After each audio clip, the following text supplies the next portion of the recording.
Hi, I'm Kaz from Mobile Lab. Today I'll walk you through a service we're currently building. The service name is Tentative MCP Hub as a Service, or MHaaS. Not sure how to pronounce that. English isn't my first language. Anyway, I'll call it MHaaS for now. If you have a better name, I'd love to hear it in the comments.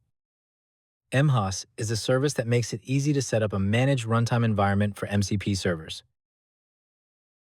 Let me explain the architecture. Users access the web app to add and configure MCP servers. That configuration is stored in the database. MCP clients connect to those servers. Clients include AI agents like ChatGPT, coding agents like Claude Code, or MCP-compatible automation tools like N8N. All of those clients connect through the MCP proxy. There are two types of MCP servers. The first is Stadio-based, which runs locally. The second is remote, things like Notion, Slack, and GitHub. For Stadio-based servers, the MCP proxy runs them in isolated per-tenant environments. For remote servers, they run on each vendor's infrastructure, and the proxy relays communication over HTTP. In both cases, the MCP proxy sits in the middle, handling all communication between the client and the server. Today, I'll focus on configuring MHaaS. Here's the plan. 1. Create a hub. Think of it as a workspace. 2. Create an API key, which is required for clients to connect to MHaaS. 3. Add and configure a few MCP servers. 4. Set up an Anthropic API key needed for the MCP Playground step. 5. Test the MCP servers in the MCP Playground. Let me walk through the screen. First, create a hub. I'll name this one MHaaS Demo and create it. Then switch into it. Next, add an API key. This is what MCP clients use to connect to MHaaS.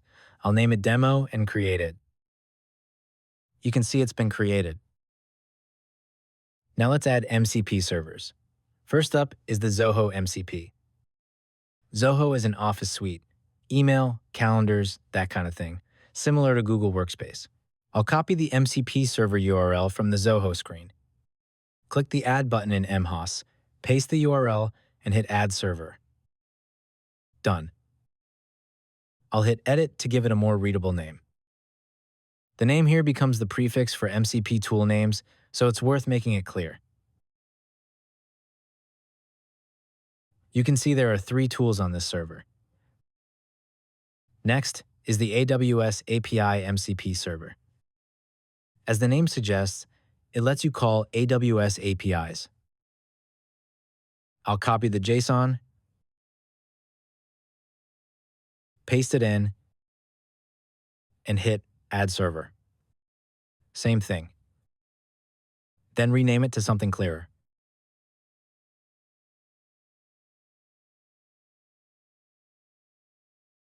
This one requires some setup. First, I'll upload files via the Files tab. This screen recording software cuts out the dialog, but I'm uploading 2 files, the AWS config file and the credentials file. These normally live under .aws in your home directory on your local machine. Next is mapping. This is a bit technical. It's registering the server-side paths of those uploaded files as environment variables. I'll map the config file path to the environment variable, AWS config file, and the credentials file path to AWS shared credentials file.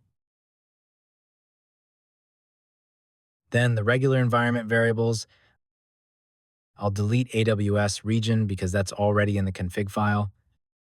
I'll set AWS API MCP profile name to the profile name in the config, which is MHaaS demo in this case.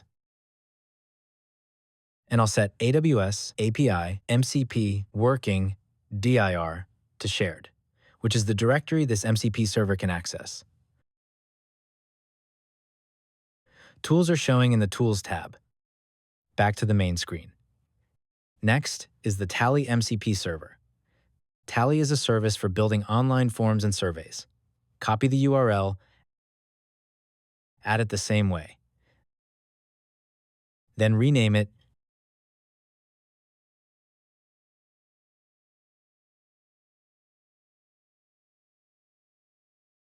This one requires authentication, so I'll click the Authenticate button. A pop-up will appear, just hit Accept. Because this server requires authentication, tool discovery didn't happen automatically. I'll manually trigger it by clicking Discover in the top right. Tools are now showing. Tally is ready. Last is the file system MCP server.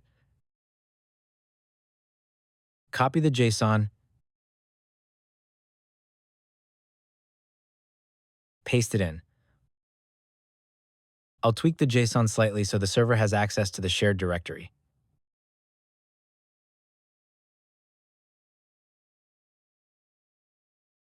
Let's take a look at the tools of the MCP server. It looks like the discovery is not finished yet, so I'll click Discover. Tools appear. That's the file system server setup. 4 MCP servers added and configured. Let's test them. First, open the AI Provider Keys screen from the bottom left menu. You can register API keys for OpenAI, Anthropic, and Google. I'll add the Anthropic API key. Then go to the MCP Playground. This is where you test the MCP servers. In the LLM tab, select a model. I'll use Claude Haiku 4.5. Hit Start Session to begin the chat. I'll instruct the LLM to use each MCP server and check that things are working. First, Zoho. I'll ask it to list Zoho mail accounts. The LLM decides to use the Zoho MCP server, makes the call, and the result comes back. Working. Next, the file system server. I'll ask it to create a small file. The result is a bit hard to read in the video, but you can see the confirmation message. Next, Tally. I'll ask for a list of recent form submissions. There are 2 submissions in the form, and the form ID is visible in the Tally URL.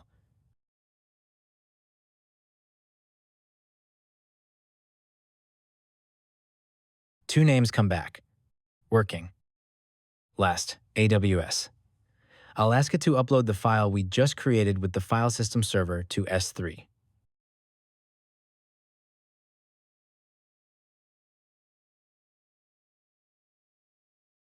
It does. All 4 MCP servers confirmed working. That's the demo.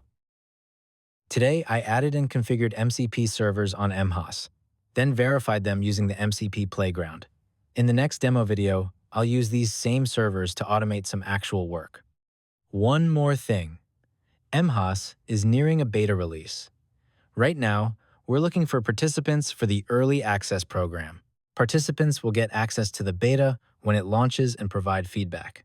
As a thank you, anyone who gives feedback will receive the starter plan, which is the paid tier, tentative name, for free, permanently, after the official launch. If you're interested, use the URL or QR code on screen to access the form. Thanks for watching.